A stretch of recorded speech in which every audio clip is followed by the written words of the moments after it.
Hey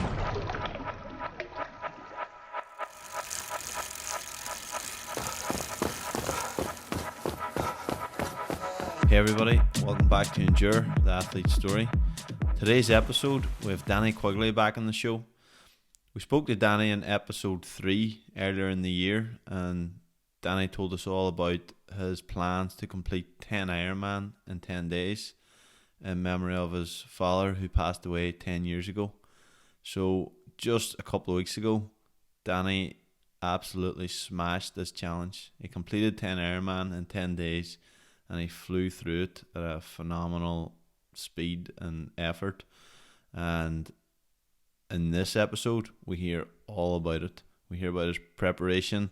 We hear about how he felt in the event, how he got through it mentally, how physically he felt, the barriers, the obstacles he had to overcome, the logistics of it all. We talk about it all, and it's an amazing episode. So much insight into a phenomenal challenge, and most importantly, Danny's raised a phenomenal amount of money. He's currently sitting at around £96,000 on his GoFundMe, which we have linked below. We're trying to get it pushed over 100,000, so click the link below the GoFundMe if you haven't already done so, and if you have a few pound to spare, please donate it for a great cause, which is Pay the House, a suicide awareness charity in Ireland, and Bogside Brandywell Health Forum, which is a mental health charity, and they hope to set up services, counselling for mental health within Derry City. So two great causes there, very close to Danny's heart. So again, really good episode. Love chatting to Danny about this challenge, and I really think you're going to enjoy it. Again, Danny's message is still as it was before. Speak to someone if you need help. If this episode is a gateway that you could send to someone, or a way to open up to somebody that you need help, please do it, or send it on to someone that might need to hear it. But I really hope you enjoy the show. And again, these shows are brought to you by EJX2 Coaching. I'm a triathlon coach with a background in sports science. I provide lactate testing for anyone based in the northwest of Ireland and coaching. So if you have an event coming up, or if you're looking for some structure this winter in your training, please feel free to drop me a message. Love to get a chat to you, see how I can help. You can contact me on email at ejx2coaching@hotmail.com, or drop us a message on Facebook or Instagram at ejx2coaching, and we'll get something sorted. But enjoy the show. Cheers. Danny Quigley, welcome back. Yes, sir. To Endure, the Athlete's Story. It's an honour to have you Thanks. back on. We Thanks, Timothy. spoke to you at the beginning of the year, and you were just starting out in your training for 10 Ironman in 10 days, which I thought was crazy. You thought was crazy. I think everyone thought was crazy, but here we are, and it's a couple of weeks since you completed 10 Ironman in 10 days. How are you feeling? Feeling a good bit better, hey, than what I was. So it's been what now?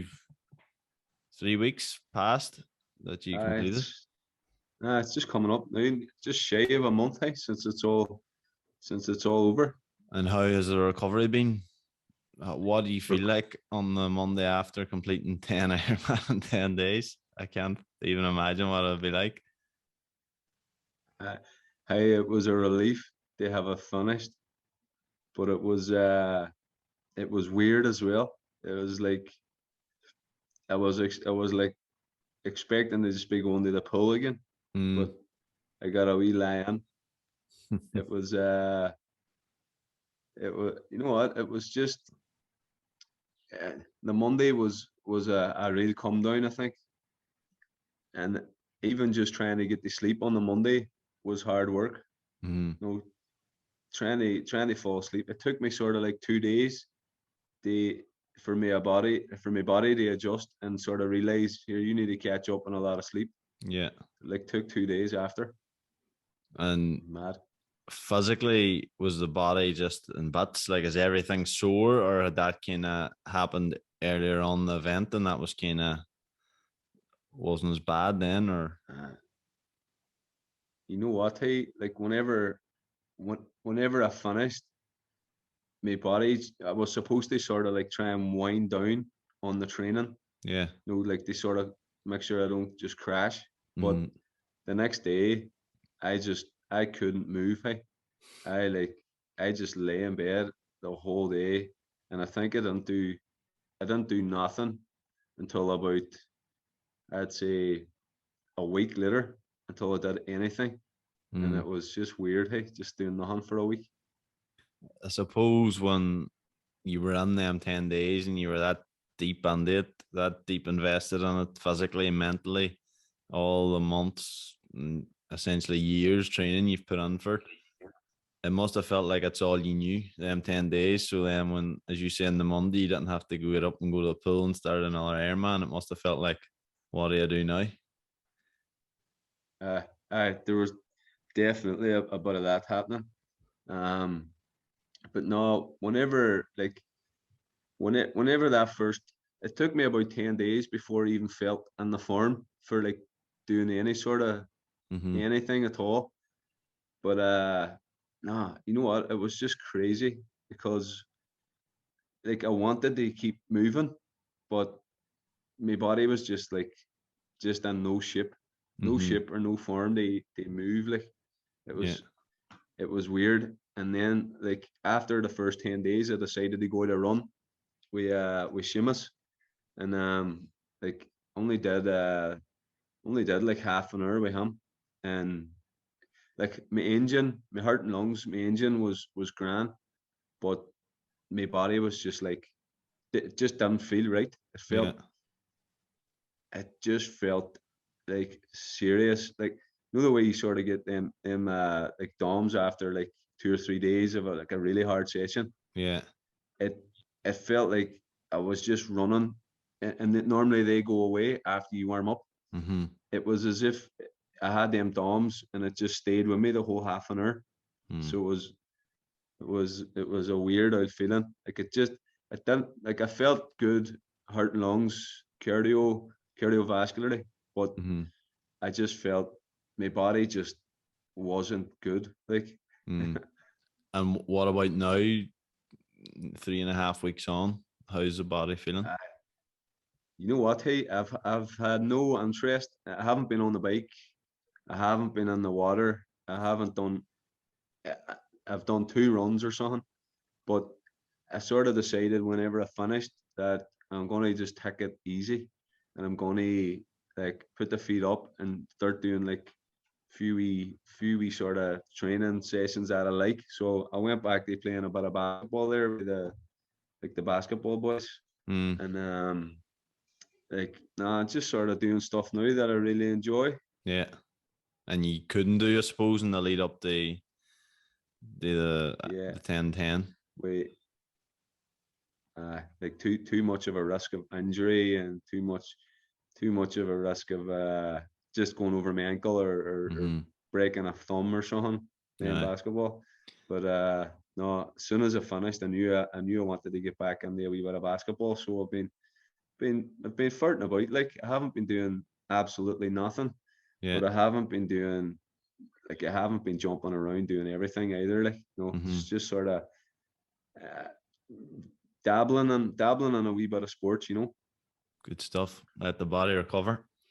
And I That's it. Hey. think the main thing why you were doing this, and an important thing to touch on here, is the incredible amount of money that has been raised so far, as a result of your efforts, and the amount of support, and people came out to cheer, and people donated, and businesses donated. What does that mean to you? But what does that mean to you for others, for your goal of raising the money for those charities? Well, like for me, that really that really spurred me on. Like during the 10 and 10, like see just having everybody there and coming out, they like support me.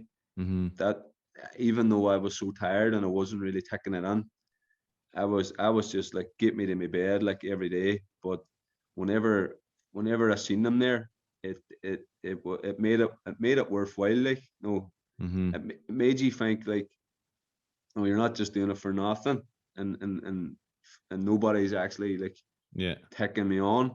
Like, so like having all them people there really boost the awareness of the whole fundraiser and Yeah. the whole challenge. It really boosted so much awareness. But like how that's going to help others now, like, is like, that was only like doing it and raising all the funds, which we're still doing, is like only the start Yeah. of everything. So it's like this is going to help so many people now, like over the next few years. Like the amount of money it's going to stretch more than a few years. Like, there's so much money. Like, it's just going to give people long term support, not just short term sort of services. Yeah. It's going to give long term services for so many people. Like, it's crazy. And I think what you just mentioned there is just something I was thinking about as well. Is although the money is the practicality side of things, people need money to run services, they run counselling, they support the charities. But aside from the money, just what you done and people seeing you, young children, maybe people suffering with their mental health, just the inspiration and motivation that you were giving local people throughout that whole 10 days is as important as the money, which is both really important things. Because if I can make one person get up and say, I'm going to do this for my mental health, look what he's done, I can at least start this, then that's just brilliant. Yeah. And like, I didn't even realize like what, like, I never realized that this was going on. Like, I just thought, right, I'm going to do these Ironman. It's going to I'm going to connect with my dad. It's going to help people raise money and organizations fund programs. Like, I never even realized like what I was actually doing, how people were responding to it. Like, because I was just in that zone of getting it done. But like, after I finished, like, you should, like, my phone, like, I've got messages on my phone, like, people, like, for example, like, I'll not name no names or nothing, like, but people messaged me and they were like, hey, look, we couldn't talk about there was a relative within the family who died from suicide like 20 years ago. And I got a message saying like, hey, look, we were telling people like that our a relative died through cancer or through whatever, but it's only been since you did that thing that we told somebody the other day like it was suicide he died from. Like, there was just there's like, and that's only like one example of like how people sort of came out and just opened up to me. Yeah. Just by doing it. Like, people were sort of holding back from telling people, like, they're talking about it and telling people like how what happened, the family members, just because they felt like this shame or this stigma of actually telling people, no, like, that they would be judged. And it getting that message, like, that's enough for me, like, there too, like, you know what I mean? Definitely. It's And I mad, think like you've definitely crazy. busted down the door of, among lots of other great people in the town and the city and charities, but you definitely, with that challenge on our doorstep where people could see you every day doing the challenge, you made a statement to say that all those things, it's okay to talk, it's okay to grieve, it's okay to do all these things and get help. And I just thought it was class, because I had people, anyone that might have knew that I had a triathlon or something, just that I never would have thought they would have heard about you doing this or triathlon. They're saying, what about that boy, Danny, doing that? And I was like, everyone knows about this. Like, it's getting around. And even that night, the Sunday night you finished down the railway station, we went down and there was people there. I was like, how do you know about this? Or no, not that you thought that it was only going to be a few people, but just everyone. There was like just people you knew, you seen from all over. Like, and everyone was out to support uh, you. How did that feel, Dan, when you had your I, last I, few 100 meters to do, and you had all them people, and you had your family with you, I, your boys, and Emer? oh, sir, hey, that was crazy. Hey, I remember like running in. We were running in from the line, from the end of the line where the off and coffee place is, and we Mm-hmm. were running in, and I could just see all these cars and all. No, like right at where sort of Foy Road meets Bishop Street. So Mm-hmm. like right down. Like this is about a mile down, and I Mm-hmm. was saying, "Jesus, is there a match? Is there a match on tonight?" No, I thought there was a match on or something, like because there's so many cars.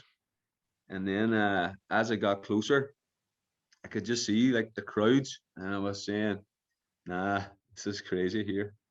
But like the last day was definitely like the fastest day, even though it Mm-hmm. wasn't on paper. But I sort of held up at the about a mile out.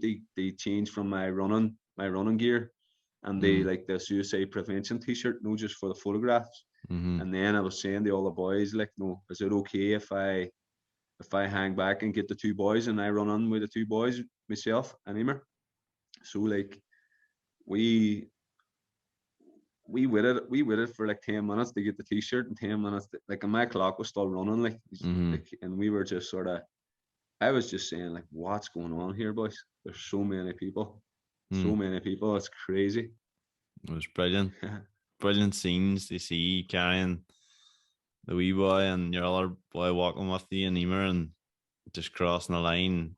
Just the support that you deserved, and it's obviously a testament to what you done and what it meant to the people and what it meant to people's families, and for the reasons, examples you give there, that people went out of their way to get down there and show the support, and That it was was crazy. it was it was rightly deserved, and it shows what it meant to the whole city.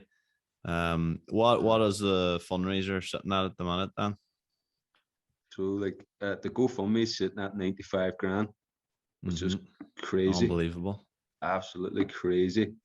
And then I've got cash as well, so like I'm a stone throw away. From the 100K. It's So within reach, like. I think we get this episode out here. The GoFundMe link will be in the description below. If you haven't donated yet, hit it. A few pound, price of a coffee or whatever. Give it to Dan. Get us over that 100K line, Classic. and then keep it going to 200. But unbelievable, brilliant Oh, thanks. Hey, stuff. But I just want to talk about. So last time we talked, Dan, you were just starting the training. You knew what was ahead of you, but you hadn't got on deep, and you had some of the training camps coming up and stuff, and you were a bit unsure how they would go. Tell us how them last couple of months leading into it went. they they were uh they were a bit of a roller coaster as well, because like the first training camp I did was a real sort of confidence boost. Mm-hmm. It it it it it consisted of two really long bikes on sort of, there was actually four really long bikes, but in 2 day intervals. So I had like 100, I think I had 112 mile, 125 mile with the full distance swims beforehand. So it was like 4K swim, 112 mile bike. So that would be the swim and the bike done on Mm-hmm. one day. There was no running. There was there was running, but there wasn't no running after those sessions. And Mm-hmm. then the second day was like a 4K swim and then 125 miles. So it was a wee bit of overtraining to Mm-hmm. sort of just adjust on the bike. And then like the third day was a 4K swim, and then I had a run. So it was like a 12-mile run. Mm-hmm. So that I did that sort of twice. Something like that. It's very, very not. I'm not 100% on that, but that it sounds Mm-hmm. similar to that. And then like all my training blog is all on my Instagram. It's on that story. Like I have recorded everything on that. Yeah. But the second training camp then is sort of when things sort of got, so I was on this massive high after the first training camp, thinking this is doable and I'm Mm-hmm. going to do it, kind of thing. And then the second day, the second camp was when things got difficult because I picked up an injury. about 4 days before. So I either like had like a minor tear in my calf, or I did something to my calf, um, and I couldn't run. Like I had to stop. I had to stop running. I was supposed to go out like a long run, and 13 minutes into the run, 13 minutes in, I hurt the calf, and unlucky 13. Is But that not your lucky I hurt number? the But calf anyway. It was until that happened. I remember you and That's Emma Joe my used to basketball. you and Emma Joe used to fight for the number 13 for the races. It's both a lucky 13 That was my basketball number. basketball number. Good stuff. My jersey, on my jersey. Whenever I used to play b-ball, but so anyway, I hurt the calf. I was supposed to do an Ironman. That training camp was actually supposed to do an Ironman with Ryan Williams down in Fermanagh. Mm-hmm. So it was a change of plan, and this was about, I think it was 7 or 8 weeks out. So it was kind of like getting down to the nitty gritty stuff. Like I should have been ironing out things, but instead I was on a rehab program for my calf. So like it was just a massive setback, Mm-hmm. and it was so close. So anyway, like I got under the second training camp, did did all my swim bikes, couldn't couldn't run, so I didn't run at all. But whenever the actual calf injury happened, I couldn't do any training for 5 days. So there's a 5 day block where I did nothing, and then there's another 5 days where I did just swim, bike, and no running. So it was Mm-hmm. like 10 weeks, and I had no running. So like my first session back running was like on an anti-gravity treadmill Mm. down in Letterkenny, and I was just like, I have to do an Ironman in like fucking six 6 or 7 weeks time, and I can't run. So Mm. like it was just a massive downer, and it was just a massive setback. Hey. And at any point did But you sit down and discuss with James or family or anything that maybe with this calf injury, do it next year or do it later? Or you know what? Hey, I never really thought about it too much. I didn't let it get into my head, because with I kind of had things organized at this stage in yeah. terms of like routes, where I'm going to be doing it, when it's going to happen. Things were booked off, things were covered for, like Mm-hmm. work wise.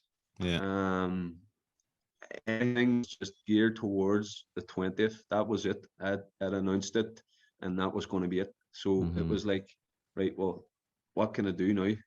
They they make it as get as ready as I can be for Mm. this, and that's when Elvin gave me like a rehab program.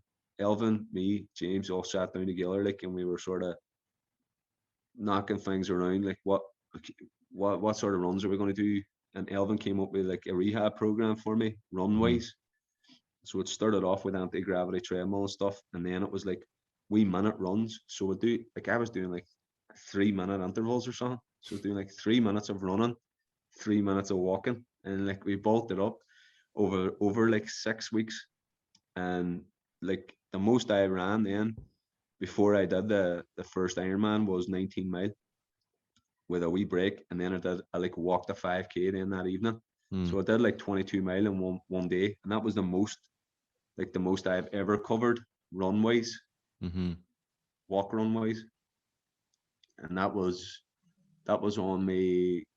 actually on my daddy's 5K, so like the jog in the bog, which I Yeah. think was maybe a week or two before I started. And and did that give you confidence back? Being able to do that 19 mile was there any pain in the calf at this stage, or was it feeling good and strong? I I had slowed right down. I think I was running like 9:30s, and I was feeling okay. I was running like that would have been slow for where I was at. because I think I was running like between sort of 7:30, 8:30 before I got the injury, and then after the injury I was running like 9:30, 10s. No, I was really being conscious and trying to keep it easy. Mm-hmm. So now it was a confidence boost because I was able to cover that amount of miles, and it was the most I've ever ran. So Yeah.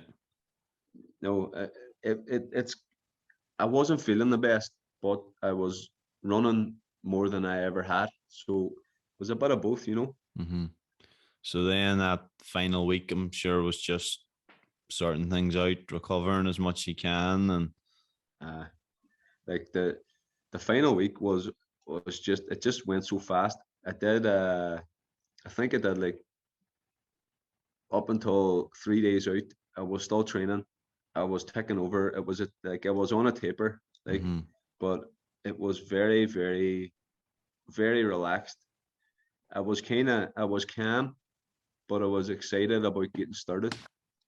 So it was like a calmness about me, but at the same time, like a nervous, excited as it got closer. Mm-hmm. And then 3 days before was just like, right, let's make sure everything's in place, kind of thing. Mm. And were you personally sorting out nutrition, clothing, all that stuff on the week beforehand, or did you have people helping you do that?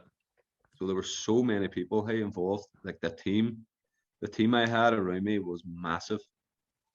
Like so many people in there. But in terms of nutrition, I had a guy called Evan Lynch Mm-hmm. sort my nutrition plan.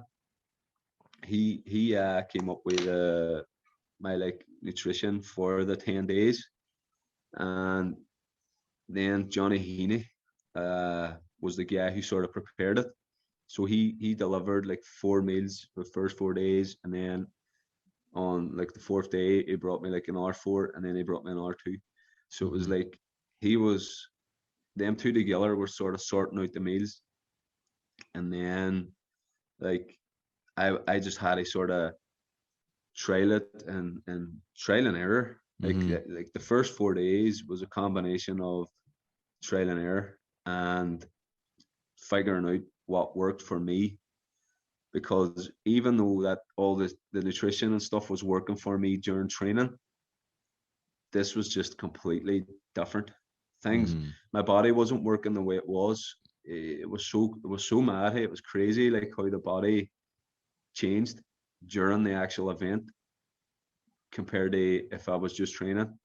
It was mad. Like, In what way, Dan? so like at the start, like just for example, I've actually written down some of the like sort of stats and stuff on how I've like how my nutrition changed. Like, Yeah. so at the start, like I was on like like a nutrition plan of like was about 3,500 calories. So that was like my daily intake for the 10-10. That's not including carbohydrate drinks, gels, bars. This is just sort of like my actual food. So Mm-hmm. like solid foods like me pasta, chicken, rice, breakfast and all that. And it was like 62.9% carbohydrate, 20.4% protein, and 16.7% fat. Mm-hmm. That was sort of the macros of the whole sort of eating plan. Mm-hmm. But then every hour, so like during every hour I was on like a 90 grams of carbohydrate drink or gels. All So right. that I just worked it out there now. It's something like 2,500 calories on the bike, plus an energy bar, plus a protein bar. And then it would be very similar on the run. So maybe another 2,500 calories of carbohydrate gel without caffeine. Mm-hmm. I was taking caffeine on the bike and I wasn't taking it on the run just because over time I realized that I wasn't sleeping well at the first day because I Right. took caffeine too late, Too late. and Yeah. then so I cut out the caffeine for like there on. Mm-hmm. But no, it works out. Something like I took a pull back by about 3 or 4 thousand calories from day one until by day 10. So I was taking about 3 or 4 thousand calories less on the last day than what it was the first day. No, keeping it short, but that Yeah. was the main difference. I think I was eating too much at the beginning. Yeah. Maybe not too much, but too much solids that as it went on, my body wasn't digesting it properly. So like Mm-hmm. it wasn't that I wasn't getting constipated, it wasn't running through me. It was just it wasn't digesting at all. And Mm-hmm. then like whenever I finished the day, my body started digesting once I finished. So it was as if like the body was switching off and doing normal bodily functions in Mm-hmm. order for me to have like the strength to keep doing the Yeah. actual triathlon.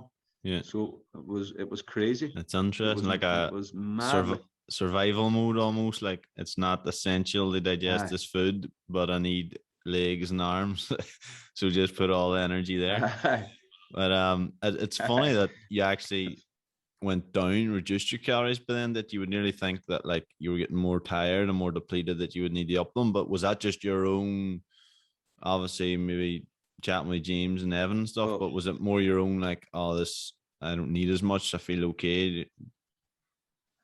it was that difficult of a task for me to eat solid food that I physically I couldn't get it down me. Like Mm, I was eating, and after about two or three spoonfuls of like solid food, like rice and chicken, mm-hmm, cod there, rice and cod.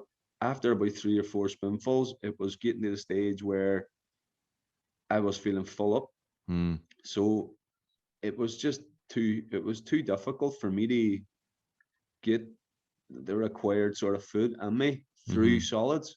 So I did up my carbohydrate drinks to substitute the solids, but the body just wasn't Yeah. let me take it in. So you were No, nearly I could have just forced myself. all Mm, drinks and gels then during the actual event, during the I I so by the what end of actually it, what were you taking in terms of I what was actually brand or taking what tailwind? I was taking tailwind. I was actually taking a combination of like the SAS mix of like the maltodextrin and the fructose mix Mm-hmm. and tailwind. So I was doing like I was switching sort of between the two, like just for different tastes. Mm-hmm. But like and then I was taking the lemon flavor tailwind. That's the caffeine free one Mm-hmm. after like 2 o'clock. So I didn't let myself sort of take the caffeine one after 2 o'clock because Mm-hmm. it was I was finding that I was up rolling on my bed like for 3 or 4 hours like the first night Yeah. with a caffeine one. Yeah. And But were you it was all learning. It yeah. was all learning, and I don't think it could be replicated through training because of just if I was doing that in training, I would be just taking too much out of myself. Mm-hmm. Yeah. You just had to adapt as you went Uh, within day to day, and I suppose that was a smart move, like not thinking that a nutrition plan or whatever is written in stone that you had to stick to it and make yourself sick or yeah, whatever. So they have that and confidence, I suppose. I think like and even all like Evan would agree like no if the nutrition plan wasn't working then you have to adapt. No, Mm-hmm. you have to like it's just he was that busy during and I wasn't on my phone that we couldn't get chatting, but like in the training up to he was spot on. Like Yeah. he he actually improved my performance so much. And in terms of like my speed and my like recovery and like he knew stuff like he helped me out at the beginning like too Mm-hmm. right up there like Good stuff. mm. And then were you able to eat then like in the evenings? Did you feel appetite or like first thing in the morning? That were you getting some solids or proper meals on then? So like I was following it as much as I could, like the in terms of my breakfast and waking up and my supplements and stuff. Mm-hmm. But it it was more during. It was more like I would had to eat like rice and chicken during, and that's where I was finding the difficulty getting it in whenever I was in it. Yeah, You know, yeah. like So in between like the bike and the run, that was when I was going to have my dinner, and then I would have ate again after I finished the run. But it was just too much energy to try and eat it, Yeah. and the body wasn't taking it in. So Mm-hmm. like, but in terms of breakfast, I had me banana in the morning. I had me coffee. I had me Weetabix or porridge oats. Mm-hmm. I had all that. I had pancakes. Like I had all the like the my breakfast was the main meal, and that was the one that I could actually stomach. Yeah. And then once I started getting heated up and the actual event, that's where I found it really difficult to eat solids. Mm-hmm. It's interesting, but that it worked for you and end up just using carb drinks and gels, Yeah. and you were Uh, you obviously, like, for anyone that followed the wee report at the end of each day, your time stuff, you started to get quicker. I think it was maybe a wee uh, dip on day 2 or 3 that it was a slower day, yeah. and then you started getting quicker and quicker and quicker, and it was like you Uh, obviously. and it wasn't even anything to do with fitness. Like it was all to do with, as I say again, like it was all to do with learning, and as I went on, because like whenever I started, I was just like, uh, I was just like listening to advice in terms of go slow, go steady, go slow, go steady. Like that's all I was hearing was like, make sure you don't go too fast at the beginning. Mm-hmm. But it wasn't until day 4 where I sort of like, if you can imagine this, right? Imagine after day 2 that you're unable to walk, right? So that's the way I was. So I was going slow and steady day 1 and day 2, and even day 3, I was going slow and steady, and I was thinking, right, I couldn't walk after day 2. Day 3 came, went slow and steady again. There wasn't much difference in how I was feeling at the end. I Mm-hmm. still couldn't walk. I was still wrecked. Day 4, I had an injury, but we'll talk about that anyway. But day 3, I says to myself, I says, right, I can't walk. I couldn't walk yesterday.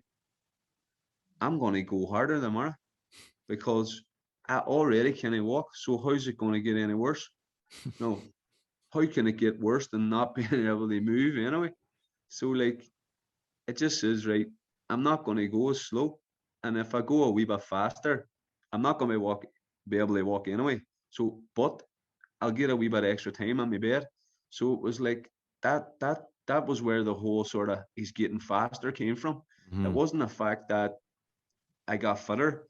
It was just the fact that I just says to myself, hold on, like I need to get this over and done with.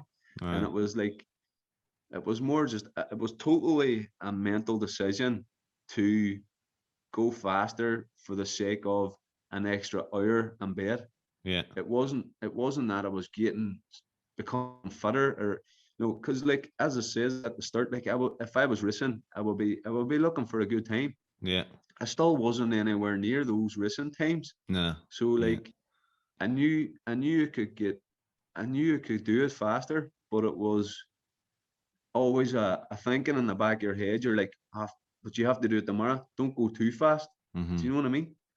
But I think the first 4 days, I made the mistake of going too slow. Mm. And what that did was a number of things. It created problems in my mechanics, how you run, how you normally run. Yeah. And I think that made me more tired. Mm-hmm. And it also it also threw off my whole rhythm, and it threw off so many things. Like, but I learned that if I go a wee bit faster, that then I'll have more time in bed, and I'll have more recovery time for the next day. Mm-hmm. So that's sort of what happened. Like, And like physiologically speaking, I know James, when took over your stories one of the days, he started saying fights really get you to wear the heart rate monitor. But do you know like what effort you were at on them days? Like even when you started to oh pick it up, that you started to yeah, wear the heart rate monitor, and were you still in good, like, I don't know, good aerobic uh, zone?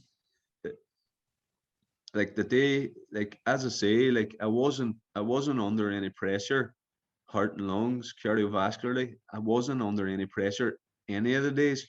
Mm-hmm. What was happening was my body was just getting a hiding. My body Mm-hmm. was just breaking down.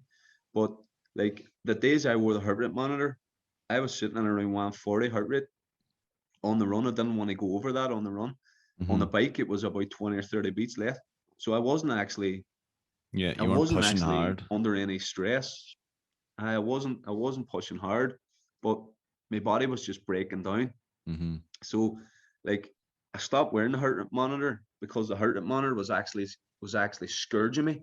Mm. So like I mean like it was nearly bleeding where the heart rate monitor strap was.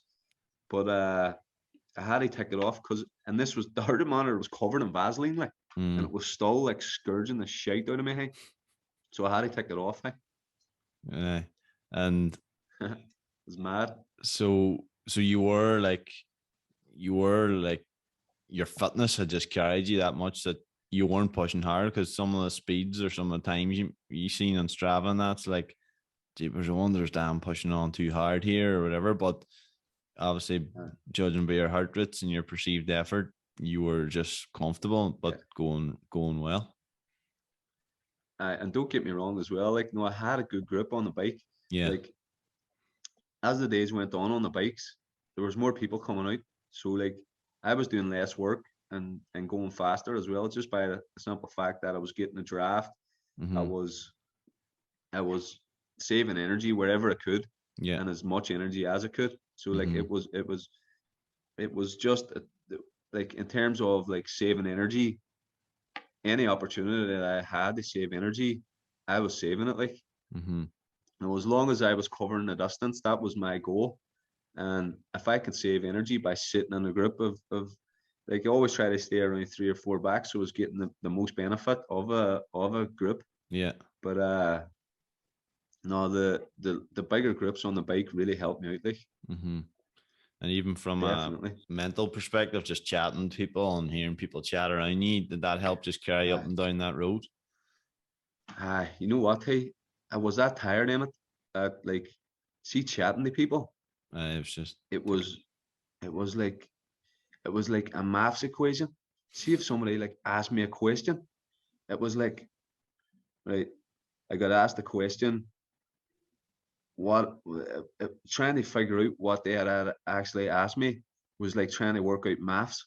I was I'm telling you, hey, it was so it wasn't that easy questions were like maths equations. It was so mm, hard to try and figure out, and my brain just as like the digestive system wasn't working, yeah, my brain functions, my cognitive brain functions wasn't working either. It was crazy, sir. this is crazy. And I, I don't have you been up and down that road again since? Do you think you'll ever be up and down that road again? driving, I haven't been up and on a bike yet. I'd say you'll probably avoid it for a training span for a while anyway. The only thing is, it was flat right Yeah, enough, so yeah, that was a good help as well. yeah. And you touched on there, Dan. Tell us about when you got the day 4 and you suffered injury. What was that like? Like this is about the whole thing's like it's just a big explosion in my brain. Like when I talk about it, there's so much things happen. Mm-hmm. But like on day 4, like beforehand, I might have been telling you before, but like advice I had been given was watch out, day 4 is going to be mad. Mm-hmm. That's when everything sort of hits you, all them DOMs hit you, and things get difficult. But like on day 4, I was actually going well on day 4 Mm-hmm. up until mile 21. And then on mile 21, like, see if you had took me in the bookies in mile 21 and you had said, right, is your leg broke?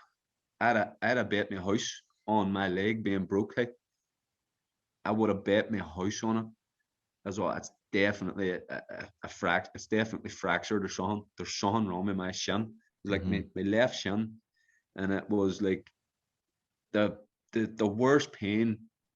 I thought I broke my leg, put it that way. Mm-hmm.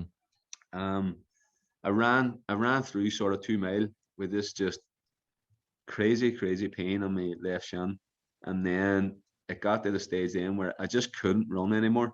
So like I had to walk the last 3 miles, and it took me an hour and a half to do 5K. Like, you know, that it wasn't even a walk. It was like a hobble. It was like I was hobbling about, like, and like anybody that was out with me that night, like, well, they'll tell you, like, they probably thought the same. They probably thought it was broke, like, but that was a bad sort of last 2 hours. Last 2 hours on that day, on day 4, was the day that I thought, this is it here. Like, this is over. There's no way. There's no way am I doing this tomorrow. Like, this is it. Like, and you wake up the next morning and you go straight to the pool and do it again. What was it? What was it like then? So I went to Jolene that evening, and Jolene spent about an hour and a half with me. I didn't get out of Jolene's until like 20:01, and that night, and I just remember saying, I'm going to be tired tomorrow. I'm going to be tired tomorrow, and I'm going to have to do this. And my ankle, and like I was just thinking so negatively. Yeah, it was crazy. Like, but I was on my Jolene for about an hour and a half, and she did about an ultrasound on me. She strapped me up, and she just sent me on my way. And she says, "You'll be grand. You'll be grand." That's what she kept saying. And I was all, Jolene, no, I'm not going to be grand. Yeah, I'm fucked. I'm fucked here. I was just saying to Jolene, that's me. That's me done. This is so bad. I'm done. And but anyway, I got home anyway, and I was just, the only thing I was thinking about was the run and how bad I was going to be the whole next day on the swim and the bike. But I got up anyway, I went down to the pool, started swimming, had a good swim. That day I was consciously thinking I need to make up a lot of time, because if I'm going to try and do it, the marathon's going to take me about 8 hours. That's what I had sort of worked out. If I could hobble around, it would take me about 8 hours. So it says, right, I'm going to really push the swim, I'm going to really push the bike, and then I've made up a wee bit of time, and I'll get out and run as soon as I can. So like, I did the swim, I did the bike, and I came off, and I says, I'm not going to do no physio. I'm going to go straight in, get my shoes on, and treat it like a transition on an actual triathlon race. So like, that was my fastest transition time, and over the whole 10 days. Ideally, I was aiming for about 20 to 30 minutes transition time from the swim to the bike, and then I was aiming for about 20 to 40 minutes transition time between the bike and the run, just because I had to get my feet changed over and get my blisters locked out and get me whatever else sort of sorted out. Yeah. But that day, I think I only spent about 10 minutes changing from my bike gear to my run gear, and I was away straight away. And as soon as I started running, I was like, you know what? This doesn't feel too bad. It doesn't feel too bad. If I could even get the 16 mile with no pain, it means then I could just walk 10 mile and I'm going to come in good time. And hey, I don't know. I got through it. It was a great day. 5 was like the best day. Agony and that pain from day 4 wasn't there, or wasn't bad anyway on day 5. I was tired. I was sore, but it wasn't excruciating. It wasn't like I need to walk. I could run, and that was the difference. It's the walking. The walking killed you. Yeah, and that just boost your positivity and get your mindset back on the track that I can do this. Yeah. Definitely. That's exactly how I felt. I think it's what you were saying there, like when you were in Agni day 4 that night, and you were getting a rub out, and you were saying you couldn't do it, but your team around you are saying you can do it. I think that's what Jolene. You need, because Jolene, like when she's saying that, because obviously she doesn't know, she probably wants to deep down say, Dan, it's probably best you don't do it, because I don't want your leg to break. But I was listening to I'm not sure if you heard of Jesse Itzler. He's like a big businessman in America and stuff, but he does ultra events and stuff. And he was talking, he was doing this like 100-mile trail race thing, and I think it's like laps. It was like an elimination. So you do like a lap, and hour starts, you do a lap every hour until last man standing. He told his team before, like, just no matter what, positivity. Don't give me any negativity. And every time I come in, when I want to stop, just get me going again. No negativity. So that was grand. Says they're like 80 mile on this race and it's middle of the night, pitch dark, and he came in, sat down, gets changed over, and he was saying, I can't see. His friend that was helping him was like, what do you mean? He's like, I literally cannot see. My eyes are just black, can't see anything. He says, don't worry, that always happens when you're trail runners at night. He's like, oh, does it? He's like, I just follow the boy in front of you, just stay close to him. He's like, grand, so he does it whenever, completes it, and the next day, he's like, what, how's your eyes? And he's like, they're fine. Why? He's like, you really scared me when you said that you couldn't see. And he says, but you says that happens all the time. He's like, I just made that up to keep you going. So I think you need that bit of madness, that bit of team. And same with Jolene. Like, obviously she probably didn't know how you're feeling, but she just said, you can do it. And it is, I'm sure you know more than anyone now that it's pure mindset. Like, it's pure, like, obviously by any normal means, like, you would tell you to stop. If any doctor probably checked you at night, they would say stop, but it's the body should have stopped, but the mind keeps going. You're 100% right. That was definitely the case. Like, it was so bad, like, so bad. And but then you were just so strong, because one of the Sunday night, that last day, I ran a wee bit with you for half an hour or so, and the headphones in, you just look focused, but you didn't look like a man that was in his 10th Ironman in 10 days. You were strong in the feet. No, you weren't weak looking. You looked strong, and we were going at a good enough pace. Like, I had done the Aquathon championships that morning. I was like, I'll go out for Dan this evening for a recovery run, and I was like, this is a bit too fast for me for a recovery run. Hey, I didn't even know who was there, Emmett. I didn't even know he was there. I was on I do remember you being there, but like, I was zoned out, man. I was proper. That's what I'm saying. You looked so focused, and you just had the music, and you're probably a bit delirious and stuff too, but your body looked strong. You looked strong in your feet. You were running at a good pace. And just the team you had with you for the majority of it was just good. Like, they were just hand you water bottles and your electrolytes, your carbs every so often. Like, and then that night, it was just incredible to see you come over the line. Classic. But it was crazy. The whole thing was just a massive sort of blur to me, because like I knew what was happening around me, but it didn't actually. My brain was switching off to actually how I felt, in order to sort of make sure that I kept doing it. So it was like I was there, but the mechanics, the muscle memory was taking over. Like, there was times where I could nearly have just fallen asleep. You know, I felt like my eyes were going together and I was falling asleep whilst I was running.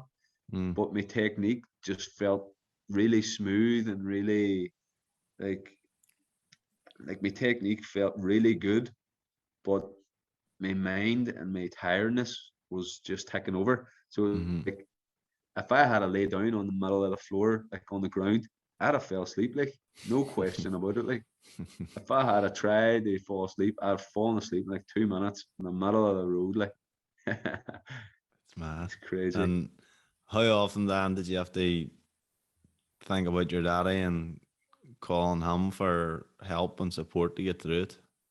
You know what? I think he was there all the time, and it was a case of that. As I was doing it, he was there. It wasn't even a case of like having to like say, right, man, let's go now. I just had this sense that he was just there all the time, and he was just like it was class. It was Brilliant. a class experience. Like, there was a time in the pool that it felt like he had took over, and I don't even know what day it was, and it was only for a split second. Like, it was maybe 10 or 12 seconds, but it felt to me as if I was looking down on myself. So it was like a boom. I was looking down on me, and I was just swimming along, and it was my dad who was taking over. That was actually a wee bit freaky, but that's nice. That's how it felt. It was nice. It was a nice That's a nice thing. sensation, and it was no, it kind of like was just like a flash. No, it was crazy. Brilliant. And I'm sure he's beyond proud of you, and Yeah, like his memory thanks. lives on even more through what you've done now and his Yes, legacy. And the same as what we talked in the last show about of him getting people on the sport and helping people along the way. I reckon what you done is going to do the same and inspire young amazing. people, inspire older people just to start on you and the likes of myself, someone already involved in it and racing and stuff. It's like it's a fresh inspiration to see you do that. It's like, oh, what could I do to help and stuff like that too. So it's I think Yes. all around the whole community in Derry and even Ireland and beyond, you've just boosted people's spirits, give people On, inspiration and motivation. So thanks for that. jeez, thank you. Hey, thank you, And sir. That's unreal. I know you're tight for time, so we'll wrap it up there. Again, great to hear from you, Dan. And Thank you, man. yeah, for anyone listening, we'll have the GoFundMe link in the description below. You can check it out, and if you have a few pound, they donate. They greatly appreciate it. Nearly at 1,000 or 100,000 pounds, so it's unbelievable. Mad to And think out, like, you know. it is, and you can check out episode 3. I'm nearly sure, with our first interview with Dan as well, where we talk about the challenge at the start and his daddy Colm's legacy and the reason behind it and all that. So there's a bit of crack at episode 2. So always a pleasure to chat to you, Dan. Emmett, it's a And pleasure. My pleasure. Hey, I enjoy it. Hey, honor to have you thanks. on. And Thanks for having just me. before you go, one question you put up recently in your Instagram, you're looking forward to getting back racing. Where are we going to see you racing? Back in the short distance, I think or I'm going to have to do both. Hey, uh, now. I I would think I've say, opened up the longer stuff for myself. I would say the training you done and the experience you have doing 10 days, I think you'd feel pretty confident going and give a one Ironman a good crack and a good race, and Ah, I'm sure I you go think well. so. Hey, I think I'm going to have to It'll be good to see how I see. can So do. keep your eyes peeled for Dan on the start line, and hopefully it's not Yes. near me. But I can't wait, sir. I can't wait. cheers, Dan. Hey, pleasure. Hey, thank Thank you, you. Emmett. Hey. Thanks, Dan. So, show's over. Thanks everybody for listening. Really hope you enjoyed that episode with Danny and hearing all about the 10 and 10 challenge. A phenomenal achievement.